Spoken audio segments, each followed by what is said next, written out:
Okay, 64th city. Cambridge. I said Oxford this morning, it was very embarrassing. Cambridge. The 64 book is 3 John, and we just read it, and I'm here with 3 very humble theologians and 2 very scary women. Very clever. Everyone's clever in Cambridge, I feel, alright, Dumbo. But I am a 51-year-old fart. I became a Christian when I was on a nuclear submarine, can't even say it, nuclear submarine, at the end of the Cold War. So 31 years ago, on a Polaris boat. And being of great age, you are also acquire this thing called the In Between the Lines Bible, which becomes very useful when you're reading letters like 3 John. Experience in church and experience in life, what people can do, the way churches really are, help with this In Between the Lines Bible. So I just want to make a few suggestions in 3 minutes from this letter, 3 John, about what's actually going on here. You obviously know from your studies, depending on what estimates you read, probably in the first 2 centuries of the Christian church, up to 5 million people were martyred in the known world at the time there. It was a terrible time, but the church really grew. And just on the tour around Cambridge today with the Christian heritage people, it was super to hear all about the great history of Christianity in this place and from this place. To see where Oliver Cromwell's head is buried somewhere was quite something.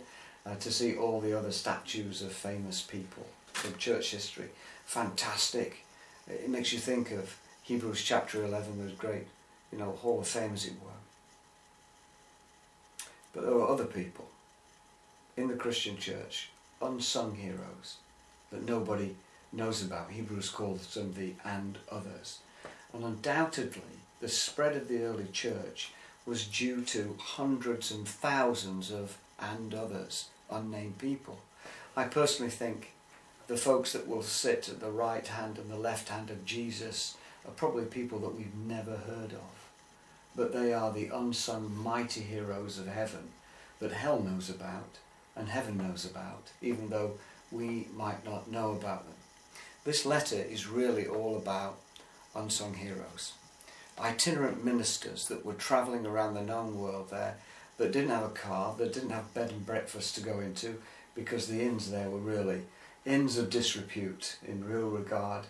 And so they were given hospitality by members of the local church, attenders of the local church. But the problem was the church at the mess was the beginning, just like it is now.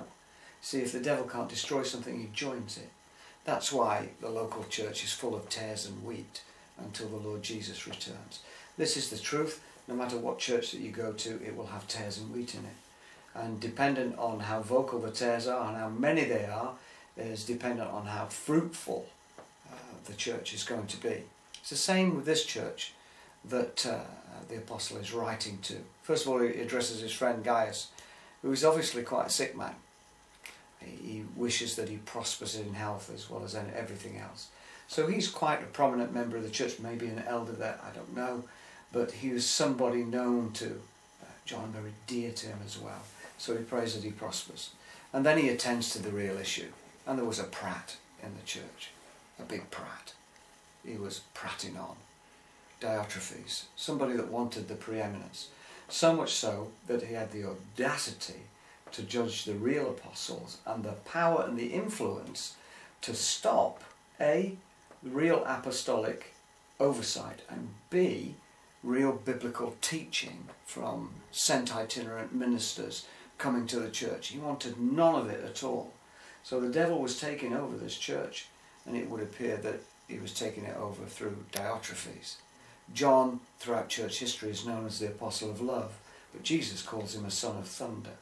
And he is still a fisherman with 2 great big fists.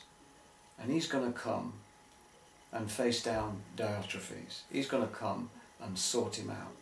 But meanwhile, in the In Between the Lines Bible, there's somebody else that he's going to use as a wedge, I want to suggest. Can't prove this, just suggesting it. First of all, it's the unsung hero I was telling you about. One of the many hundreds of thousands, and we just get a glimpse of him, and his name's Demetrius.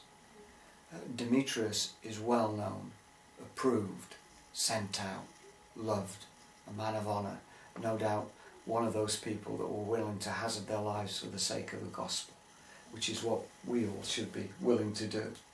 Demetrius was a saint there, but I want to suggest in my in-between the lines Bible that Demetrius was probably going to be the new candidate to take over the leadership of the church. And I wonder, can't prove this, but I wonder if John was lining up his ducks so that when he did come to sort things out, Demetrius has already been approved from afar by letter, already pushed forward, and when he gets there, it's good night Vienna for Diotrephes, and hello Demetrius for the sake of the church. I think the thing to remember about this book, 3 quick things. Number 1, churches have problems. They have always had problems. People are problems, and some people want the preeminence. Biblical apostolic leadership will deal with them. Number 2, there's always politics in churches, even in the early church. When they moved from Jerusalem to Antioch and all that upheaval, all the difficulties with Paul and Barnabas, Paul's churchmanship with respect to raising money, all this kind of stuff. Especially read the letter to Philemon about Onesimus, for example. You can see Paul's putting Philemon's arm up his back. It's wonderful.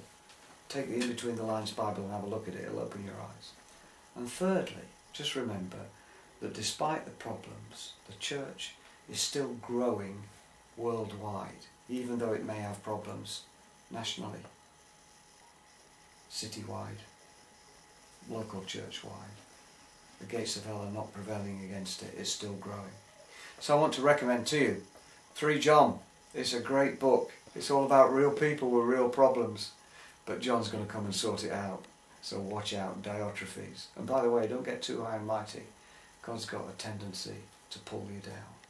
That's my message for the city of Cambridge and the 64th book of the Bible.